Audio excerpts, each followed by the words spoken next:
किसानों का बन के पसीना सींचता है धरती का सीना। मेहनत का तेरी हक दिलवाने, नई तकनीक नई खोज बताने। पशुधन को गुणवान बनाना, पौध सुरक्षा को सिखलाना, खेती के सब गुर समझाने, भारत का सरताज बनाने। आठों पहर है संग तुम्हारे अन्नदाता, अन्नदाता। नमस्कार, मैं सरांधा आप सभी दर्शकों का अन्नदाता कार्यक्रम में स्वागत करती हूं। किसान हमारे देश के अन्नदाता हैं और वे ही हमारे देश के भाग्य विधाता हैं। ऐसे ही भारतीय किसानों को खेती बाड़ी से जुड़ी हुई बहुत सी नई लाभकारी जानकारियां देने के लिए हर रोज सुबह हम आपके साथ आते हैं। तो चलिए कार्यक्रम शुरू करने से पहले देखते हैं क्या है आज के अन्नदाता में। अधिक उपज हेतु तरबूज की फसल में आवश्यक कार्य।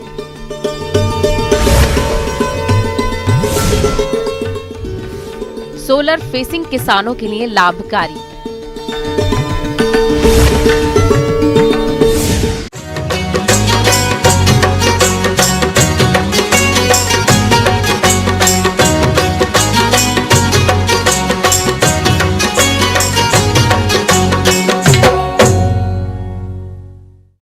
प्रदेश के जो किसान भाई तरबूज की खेती कर रहे हैं वे इससे अधिक उत्पादन प्राप्त करने के लिए फसल का उचित तरीके से प्रबंधन करें।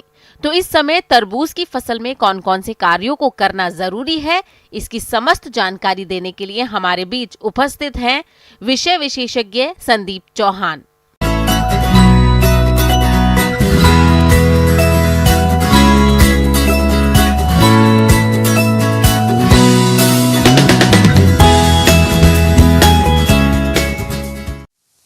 गर्मियों में फलों का सबसे प्रसिद्ध फल और सबका जो है चाहतमंद फल जो है तरबूज की खेती में जो है हम समसामयिक सलाह के बारे में आज चर्चा कर रहे हैं। वर्तमान समय हम देख रहे हैं तरबूज की फसल जो है 1 माह की हो गई है और इस समय कहीं पर जो है फसल बढ़वार की अवस्था में है तो कहीं फूल वाले अवस्था में है और कहीं पर जो है फूल से फल बनने वाली अवस्था है। अब हम देखते हैं तरबूज की फसल में जब हम सिंचाई करते हैं तो इससे क्या होता है कि क्षेत्र नम हो जाता है और नम क्षेत्र होने से क्या होता है कि इसमें अनावश्यक पौधे निकल आते हैं जिसे हम खरपतवार कहते हैं। तो ये खरपतवार जो है फसल को नुकसान पहुंचाते हैं।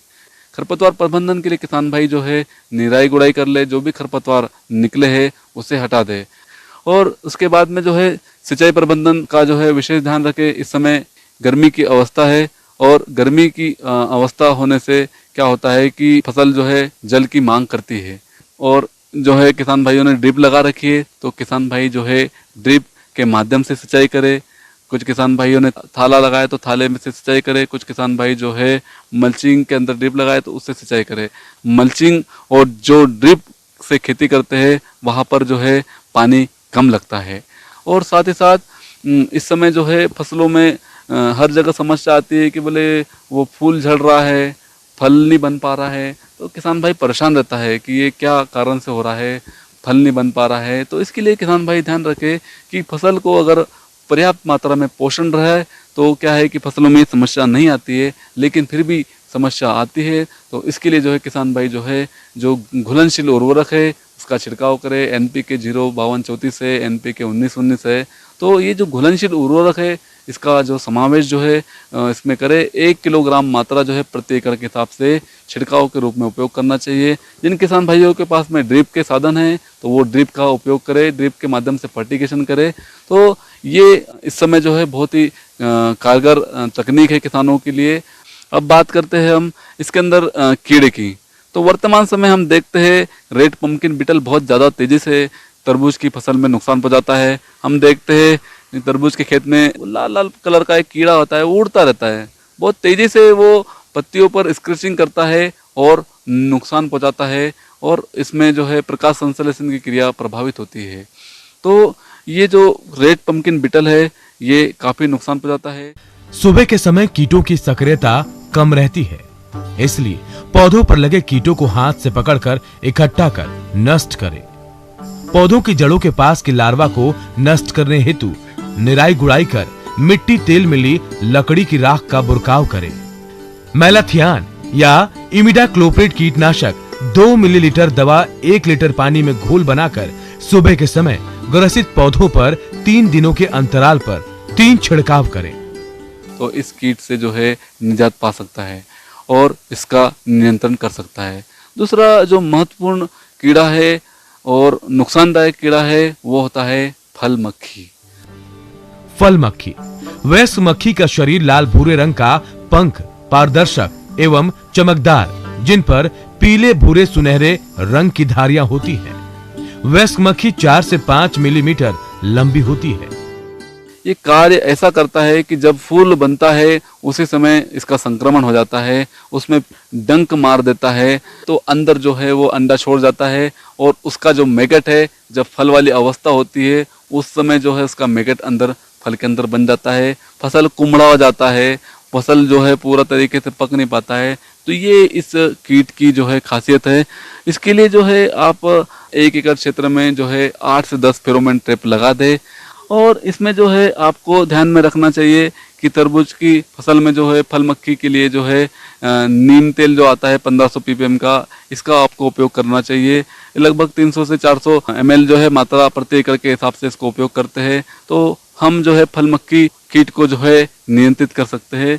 तो ये आपको ध्यान में रखना है फल मक्खी के लिए। अब हम बात करते हैं, हम किसानों खेतों में जाते हैं तो किसान कहता है कि ये सफ़ेद सफ़ेद कलर का पत्ती ऊपर बन गया है, तो किसान बोलते हैं सफ़ेद मस्सी लग गई, सफ़ेद पाउडर लग गया है। तो अलग अलग जगह पर अलग अलग नामों से जाना जाता है पाउडरी मिल्ड्यू को। तो ये पाउडरी मिल्ड्यू का प्रकोप हम देखते हैं तरबूज की फसल में इस समय देखने में आ रहा है। तो इसके लिए जो है किसान भाई को जो है जो कॉपर ऑक्सीक्लोराइड आता है उसकी जो है 500 ग्राम मात्रा प्रति एकड़ के हिसाब से जो है उपयोग करना चाहिए। और प्रति पंप की बात करें तो लगभग 50 ग्राम प्रति पंप के हिसाब से इसको उपयोग करना चाहिए।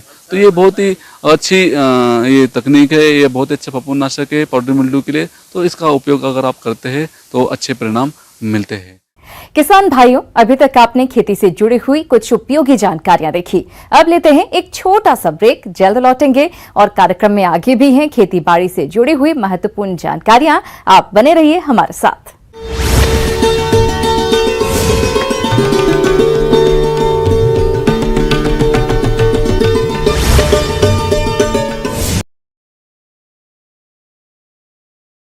इकोनॉमी का हाल जानना जरूरी, बाजार से एग्रीकल्चर और रोजगार की खबर भी जरूरी। इसलिए देखिए जरूरी खबरों का प्राइम टाइम न्यूज़ 18 प्राइम, सिर्फ न्यूज़ 18 राजस्थान पर।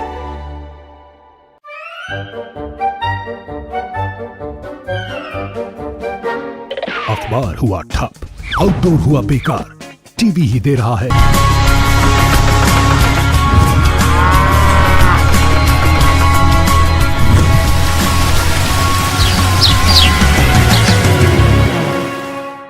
ब्रेक के बाद आप सभी दर्शकों का अन्नदाता में स्वागत है। चलिए अब रुक करते हैं अगली कड़ी की।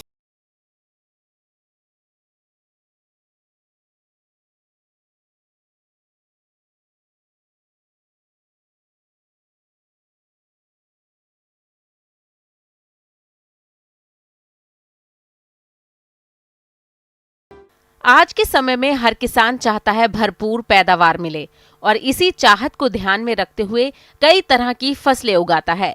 पर कभी कभी फसल को बेमौसमी बारिश, कीट और रोग नुकसान पहुंचाते हैं। लेकिन आज की एक और गंभीर समस्या किसानों के सामने आवारा पशुओं की है, जो फसल को काफी नुकसान पहुंचा रहे हैं, जैसे बंदर, नीलगाय या फिर छुट्टा जानवर आदि। ऐसे में किसानों के लिए फसल सुरक्षा कवच के रूप में वरदान साबित हुआ है सोलर फेसिंग सिस्टम। इसे किसान अपने खेतों में लगाकर छुट्टा जानवरों से छुटकारा पा सकते हैं। कुछ ऐसा ही कर रहे हैं एक किसान भाई। तो मिलते हैं उन्हीं से और जानते हैं उनके अनुभव।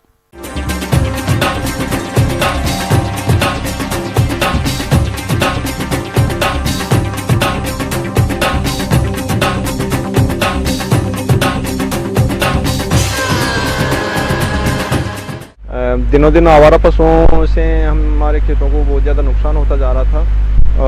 तो उसका रखवाली करना, खेतों की रखवाली करना एक बहुत ही दुष्कर काम दिनों दिन बढ़ता जा रहा था और हमारे फसलों का बहुत ज़्यादा नुकसान हो रहा था। तो इसके लिए हमने ये एक सोलर फेंसिंग मशीन लगाई है जो सौर ऊर्जा से चलती है, दिन में चार्ज हो जाती है और रात को ये बखूबी काम करती है। और इसका सीधा सा सिस्टम ये होता है कि ये जो चारों तरफ तार की फेंसिंग करते हैं उसमें ये करंट छोड़ती है। तो करंट इस तरह से छोड़ती है कि झटका दे देती है, तो किसी भी तरह की जनहानि या किसी भी पशु की हानि नहीं होती है, सिर्फ झटका दे के ये मशीन छोड़ देती है। तो आवारा पशु जो भी है, एक बार झटका लगने के बाद में वो कभी दोबारा इस तरफ मुंह करके भी नहीं देखते। किसानों की फसल बेमौसमी बारिश, कीट और रोगों के अलावा कभी कभी बंदर, आवारा पशु, नीलगाय या छोटा जानवरों की वजह से कई बार किसानों की पूरी फसल बर्बाद हो जाती है।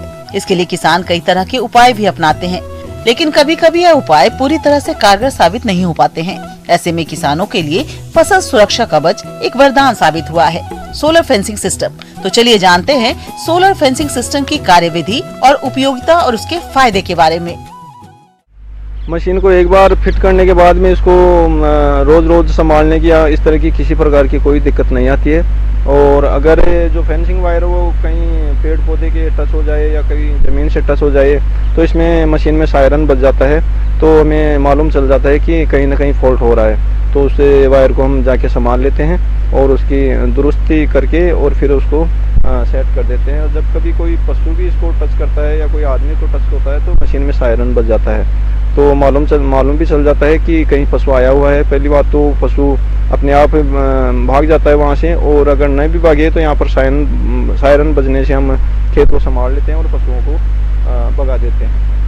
ये होता है कि जब घास वगैरह उगता है तो वो ज़रूर फेंसिंग वायर को टच हो जाता है तो वहाँ पर फॉल्ट बताता है, तो उस घास को हमेशा थोड़ा सा उसका ध्यान रखना पड़ता है, कोई घास टच ना हो तो उसको हटाते रहते हैं। और इसके अलावा इसकी कोई ज़्यादा केयर की कोई ज़रूरत नहीं होती है। बरसात के मौसम में मशीन को थोड़ा सा पानी से बचा के रखते हैं, बाकी जो प्लेट है उसको केयर करने की कोई ज़रूरत नहीं है। किसी तरह का दोबारा से कोई खर्चा नहीं है। जब बैटरी ख़राब होगी उसी दिन इसका कोई और दूसरा खर्चा आएगा, इसके अलावा कोई खर्चा नहीं होता है इसमें इस तरह की ये प्लास्टिक की गिट्टियाँ लगाई जाती हैं जिससे इसका जो करंट है वो शॉर्ट ना हो, किसी भी तरह की ज़मीन से अर्थिंग में टच नहीं हो रहा है। प्लास्टिक की गिट्टियों के सहारे ये पूरा फैन पिलर लगे हुए हैं, ये सब बांस के हैं, तो इसमें भी किसी तरह का कोई करंट शॉर्ट होने का कोई चांस नहीं होता है। ये इसका ऑन ऑफ का स्विच है, ये इस वक्त ऑफ की पोजीशन में है, तो इस वक्त इसमें करंट नहीं जा रहा है फेंसिंग में। जब इसको चालू करेंगे तो ये चालू हो गया, ये बत्ती स्टार्ट हो गई, ये अब ये फेंसिंग में करंट जा रहा है। ये अलार्म ऑन ऑफ का है, अगर अलार्म को हम बंद करना चाहें तो इसको बंद भी कर सकते हैं। करेंगे तो ये जब भी कोई फेंसिंग को कोई टच होगा कोई पशु तो अलार्म बाजने लगेगी। और ये जो है ये जब धूप होती है तब काम में लेना है या रात को भी काम में लेना है तो ये स्विच उस काम का होता है। मतलब ये झटके की जो कैपेसिटी है उसको बढ़ाने का और कम करने का है। जब ये नीचे होगा तो ये कम पावर से काम करेगा, और जब उसको एक्स्ट्रा पावर पर करेंगे तो ये झटका डबल पावर से झटका देगा। इसके अलावा जो ये वायर है ये बैटरी का वायर है, सीधा सा आ रहा है, और जो दूसरा वायर है वो सोलर की प्लेट से वायर करंट आ रहा है, तो ये अपने आप चार्जिंग भी करती रहती है और मशीन को भी ये इलेक्ट्रिक मुहैया करा रही है एक साथ। जब मशीन ऑन होती है तो ये पल्स का बत्ती है ये चालू रहती है हमेशा। जैसे इसको बंद करेंगे ये बत्ती बंद हो जाती है, और जैसे ही चालू करते हैं तो ये पल्स की बत्ती चालू हो जाती है।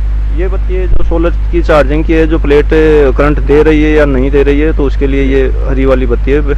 और ये जो तीसरे नंबर की बत्ती है ये लो बैटरी की बत्ती है, अगर बैटरी डिस्चार्ज हो जाए तो ये बत्ती जलना स्टार्ट हो जाती है। तो फिलहाल बैटरी सही है तो ये बत्ती नहीं जल रही है, सोलर की चार्जिंग वाली बत्ती चल रही है। इस वक्त चार्जिंग चालू है और पल्स भी चालू है। ये जो बटन है साइड में जो है वो जो इसकी अलार्म है तो अलार्म की वेलोसिटी को बढ़ाने कम करने का है, उसकी आवाज़ को कम ज़्यादा करने का है। किसी तरह का दोबारा से कोई खर्चा नहीं है। जब बैटरी ख़राब होगी उसी दिन इसका कोई और दूसरा खर्चा आएगा, इसके अलावा कोई खर्चा नहीं होता है इसमें। प्रदेश के जो किसान भाई शासन द्वारा अनुदान लेकर अपने खेत में सोलर फेंसिंग सिस्टम लगाना चाहते हैं तो इसकी जानकारी के लिए अपने नजदीकी कृषि विभाग से संपर्क करें। किसान भाइयों अब आइए जानते हैं सोलर फेंसिंग सिस्टम को खेत में लगवाने पर होने वाले खर्च के बारे में, जो इस प्रकार है।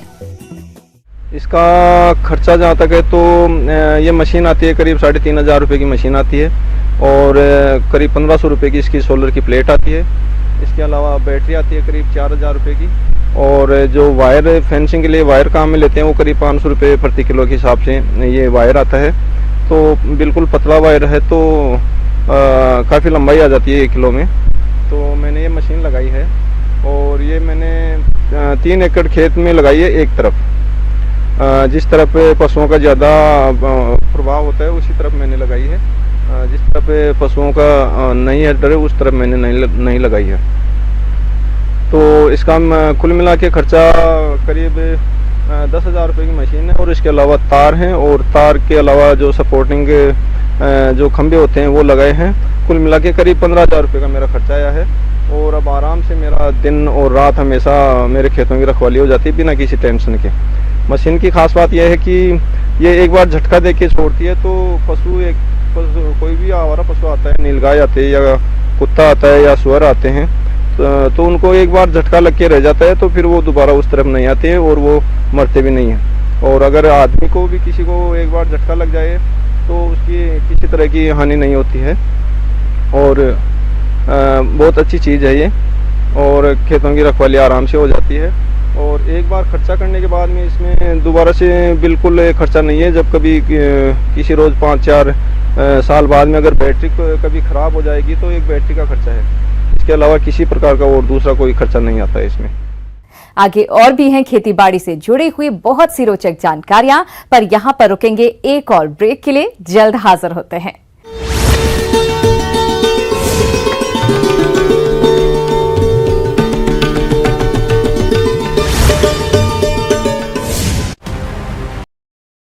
एग्रीकल्चर और रोजगार की खबर भी जरूरी, इसलिए देखिए जरूरी खबरों का प्राइम टाइम न्यूज़ 18 प्राइम, सिर्फ न्यूज़ 18 राजस्थान पर।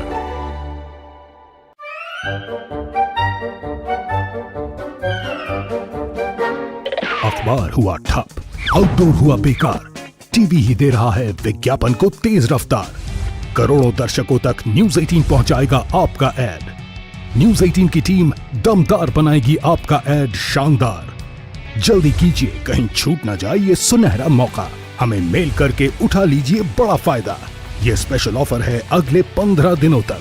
साथ ही मिलेगा हमारी वेबसाइट पर प्रमोशन। आज ही मेल करें adsales@nw18.com पर। न्यूज़ 18 इंडिया, आपका पसंदीदा नेशनल न्यूज चैनल, उपलब्ध है टाटा स्काई के चैनल।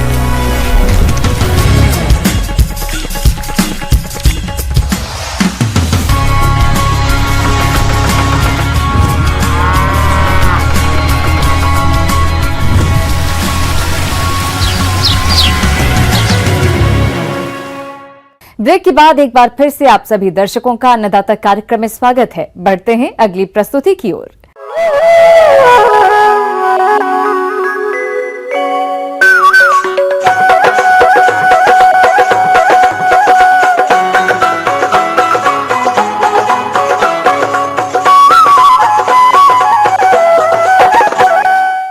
मुर्गी पालन व्यवसाय में आपकी थोड़ी सी भी लापरवाही हानि का सबब बन सकती है। जी हाँ, मुर्गियों में कई घातक बीमारियों का प्रकोप होता है।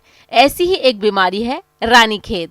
अगर ये बीमारी आपके मुर्गी फार्म में आ गई तो इससे नियंत्रण पाना काफी मुश्किल हो जाता है। तो किसान इस बीमारी को कैसे पहचाने और रोकथाम के लिए कौन कौन से उपायों को अपनाएं, इस बारे में बता रहे हैं डॉक्टर गिरिराज गोयल।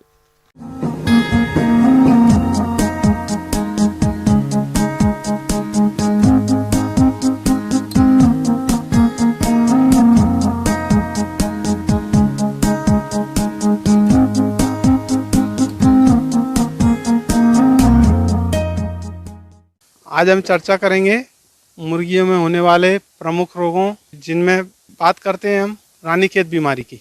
रानीखेत बीमारी का दूसरा नाम न्यूकैसल डिसीज भी है। ये बीमारी विषाणु जनित है। इस बीमारी के आने पर एंटीबायोटिक का भी असर नहीं होता है। ये बीमारी बहुत ही खतरनाक बीमारी है, मुर्गियों की सबसे ज़्यादा दुष्परिणाम वाली बीमारी है। अब किसान भाइयों, बात करते हैं कि इस बीमारी को आप पहचानेंगे कैसे, इस बीमारी के क्या लक्षण हैं। जब कभी ये बीमारी का प्रकोप होता है तो सर्वप्रथम मुर्गियों में सर्दी और सांस तेज चलना, भूख कम लगना, कभी कभी दस्त लगना, इनकी कलगी का नीला हो जाना और फिर मुर्गियों में पंखों का और पैरों का पैरालिसिस हो जाना, ये प्रमुख लक्षण है। कई बार जब इस बीमारी का जो बहुत ही खतरनाक स्ट्रेन है वो अगर इसमें अटैक करता है आपके फार्म में तो 1 से 2 दिन के अंदर ही मुर्गियों में मृत्यु शुरू हो जाती है और 4 से 5 दिन में मृत्यु दर 100% तक भी पहुंच सकती है। रानीखेत रोग का संचारण पक्षियों में अन्य संक्रमित पक्षियों के मल, दूषित वायु, उनके दूषित पदार्थ, दाना पानी उपकरण, दूषित वैक्सीन, कपड़े आदि के स्पर्श से फैलता है। इस रोग के लक्षण दिखाई देने के कुछ दिनों बाद पक्षियों की मौत हो जाती है। अभी वर्तमान में जैव सुरक्षा की भी बहुत चर्चा हो रही है, क्योंकि जब कभी बीमारी आती है तो किसी बाह्य स्रोत से ही आती है। तो किसान भाई हमेशा अपने फार्म में किसी भी बाहरी अपरिचित व्यक्ति को ना आने दें। फार्म के प्रवेश द्वार पर फुटपाथ का इस्तेमाल करें। इसका मतलब है जो फार्म का प्रवेश द्वार है वहाँ पर एक करीब 6 इंच गहरा टैंक बनाएं और उस टैंक में पानी में फिनॉल या कोई अच्छा डिसइंफेक्टेंट डालें, जिससे कि हम जब कभी बाहर से कोई व्यक्ति या कोई वाहन आता है तो उसके व्यक्ति के जूतों या वाहन के जो पहिए हैं उनका अच्छे से निर्जीवीकरण हो जाए। इसके अलावा मुर्गी पालक कुछ सफाई संबंधी कार्य करने से इस रोग को काफी हद तक रोक सकते हैं, जैसे मुर्गी घर की सफाई, बर्तनों की सफाई आदि। रोगित पक्षियों पर तत्काल ध्यान देना चाहिए और रोग से मरे हुए पक्षियों को गड्ढे में दबा देना चाहिए या जला देना चाहिए। अगर ये बीमारी आ जाती है तो इसकी रोकथाम के लिए क्या करना चाहिए?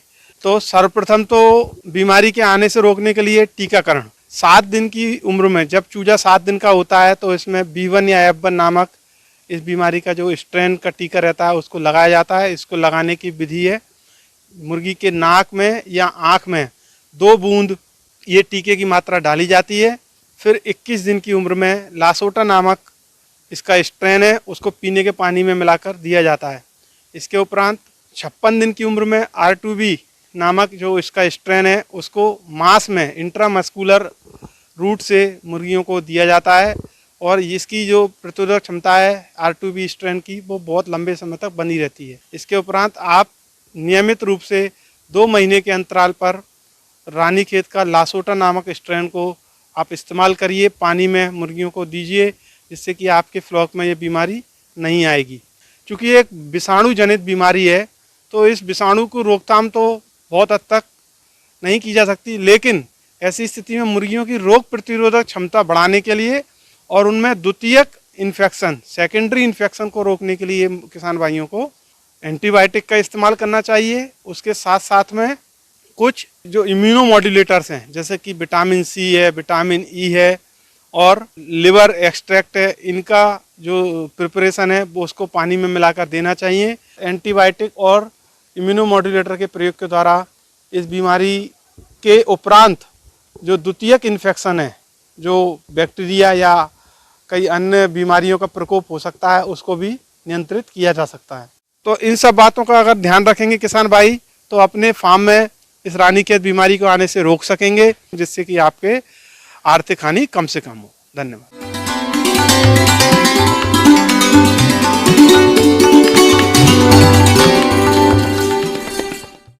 अन्नदाता हेल्पलाइन निःशुल्क फोन संपर्क सेवा के माध्यम से आपके द्वारा पूछे गए प्रश्नों में से 1 या 2 महत्वपूर्ण प्रश्न को हम अपने कार्यक्रम में शामिल करते हैं। इसी के तहत आज का चयनित प्रश्न और उसका जवाब इस प्रकार है।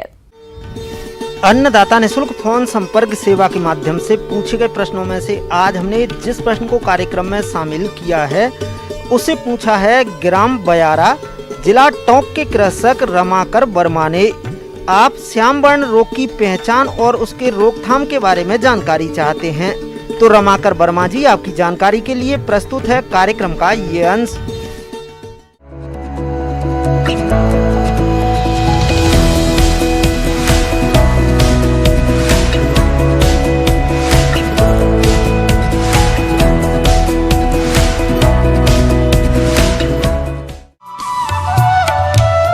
मिर्च अपने तीखे गुणों के कारण मसाला की मुख्य फसल है। इसकी खेती से किसान वर्ष भर अच्छा लाभ कमाते हैं। कभी कभी रोगों के कारण इसका उत्पादन कम हो जाता है और जो किसान समय रहते रोगों की सही पहचान करके नियंत्रण कर लेते हैं वो इससे अच्छा खासा मुनाफा भी कमाते हैं।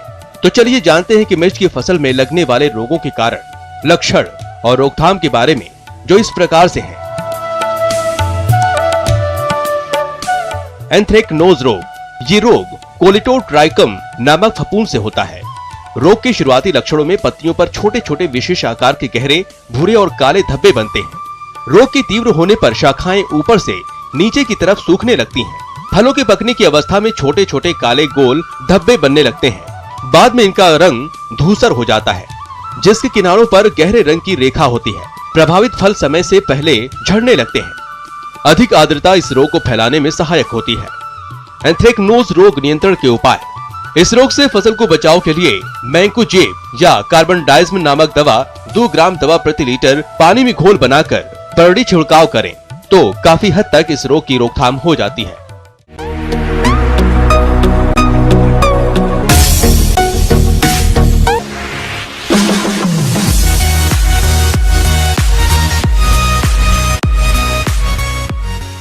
आइए अब एक नजर डालते हैं राज्य की कुछ चुनी हुई मंडियों की प्रमुख फसलों के बाजार भाव पर।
किसान भाइयों, अन्नदाता आपकी सेवा के लिए संकल्परत है। कृषि संबंधित समस्या और सुझावों के लिए आप हमें इस पते पर संपर्क कर सकते हैं। प्रोड्यूसर अन्नदाता, news 18 Rajasthan, Ramoji film city, Hyderabad 501512। साथ ही आप हमें ईमेल भी कर सकते हैं। हमारा ईमेल है p18annadatarajasthan@nw18.com। इसके अतिरिक्त आप हमें निःशुल्क हेल्पलाइन नंबर 18004192-155 पर सोमवार से शनिवार सुबह 10 बजे से शाम 4 बजे के बीच संपर्क कर सकते हैं। किसान भाइयों, अब समय हो रहा है आपसे विदा लेने का, तो हमारी पूरी अन्नदाता टीम को दीजिए इजाजत। कल फिर आपसे मुलाकात होगी कृषि संबंधित कुछ और महत्वपूर्ण जानकारियों के साथ। नमस्कार।